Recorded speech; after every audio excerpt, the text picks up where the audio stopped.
71,000 से ज़्यादा युवाओं को आज नियुक्ति पत्र बांटे गए हैं। प्रधानमंत्री नरेंद्र मोदी ने इस कार्यक्रम की अध्यक्षता की है। ऐसे में आगरा में इस कार्यक्रम को चेयर किया है केंद्रीय मंत्री संजीव बालियान साहब ने। सर, किस तरह से, क्योंकि एम्प्लॉयमेंट एक बड़ा सवाल रहा है, तो बड़े स्तर पर लगातार नौकरियां सृजित की जा रही हैं, 10 लाख नौकरियों देने की बात कही जा रही है, तो आज बड़ी संख्या में लोगों को, आज युवाओं को आपने नौकरियाँ दी हैं।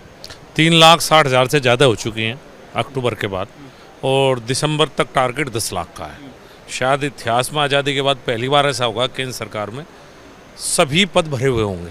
तो ये बहुत बड़ी बात है जब पूरी दुनिया मंदी के दौर से गुजर रही है, और उस समय हिंदुस्तान में नौकरियों का, सरकारी नौकरियों का सर्जन भी रहा, प्राइवेट सेक्टर भी अच्छा चल रहा है, तो इकोनॉमी के हालात बहुत अच्छे हैं, तो बहुत बदलाव है देश के अंदर। क्या लग रहा है सर, कुछ बात पॉलिटिकल कर ली जाए, अब आपका अगला मिशन है 2024, क्योंकि निकाय चुनाव में पूरी बम्पर कमल खिला है, तो ऐसे में प्रधानमंत्री जी के कई सारे कार्यक्रम उत्तर प्रदेश में लगने वाले हैं, और तो क्या लग रहा है कि अभी से बीजेपी पूरी तरह से जुट गई है मिशन 80 टारगेट? बिल्कुल जुटना भी चाहिए, और समय नज़दीक है, और भारतीय जनता पार्टी लगातार काम करती रहती है, और उत्तर प्रदेश की तो महत्वपूर्ण भूमिका है देश की राजनीति में। सरकारें उत्तर प्रदेश से ही बनती है। आप देखिए भाई, हमने पहली बार 73 सीट दी, पिछली बार 65 दी, और इस बार कोशिश है कि 80 की 80 हो। क्या लग रहा है सर, जिस तरह से एक ब्रेक लगा आपका मिशन साउथ पर, कर्नाटक में पार्टी वो अपेक्षित नतीजे नहीं ला पाई, तो ऐसे में सबसे बड़ा दारोमदार उत्तर प्रदेश पर है। 24 में एक बार फिर से दिल्ली की सरकार पर कब्जा करने की, जब भी तो कह रहा हूँ ना, 65 से 80 हो जाएगी तो 15 तो यहीं बढ़ जाएगी। इतना बड़ा प्रदेश है उत्तर प्रदेश, तो अकेला 10 प्रदेश के ऊपर भारी है।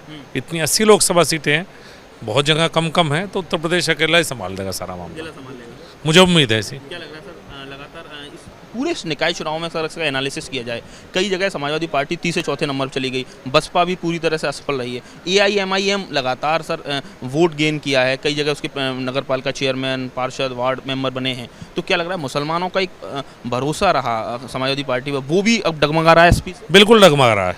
वे मुसलमान को वोट बैंक के तौर पर इस्तेमाल कर रही है समाजवादी पार्टी। मुसलमान की समझ में बात आ गई है कि आपकी लीडरशिप नहीं, आपके उम्मीदवार नहीं, भारतीय जनता पार्टी का डर दिखाकर आपकी वोट लेनी है। और वो इतने साल हो चुके हैं सरकार में, भारतीय जनता पार्टी डर खत्म हो चुका है। अब भारतीय जनता पार्टी को कुछ वोट मिलने लगे, तो अपने हिसाब से सब जा रहे हैं वोट डालने के लिए। तो एक जो वोट बैंक नाम की वो थी, वो अब मुझे लगता है नहीं रहेगी अगले चुनाव तक, नहीं रहेंगे। कुल मिला के केंद्रीय मंत्री संजीव बालियान आज रोजगार मेले के अवसर पर यहाँ पहुँचे हुए हैं। 321 जो युवा हैं उनको आज नियुक्ति पत्र बांटे गए हैं, लेकिन उनका कहना है कि मिशन 80 पर भारतीय जनता पार्टी पूरी तरह से जुट गई है, और जिस तरह से कई सारे राज्यों में अपेक्षित नतीजे नहीं आए, उसकी कमी उत्तर प्रदेश करेगी। ये कहना है केंद्रीय मंत्री संजीव बालियान का। आगरा से नितिन उपाध्याय, ABP गंगा।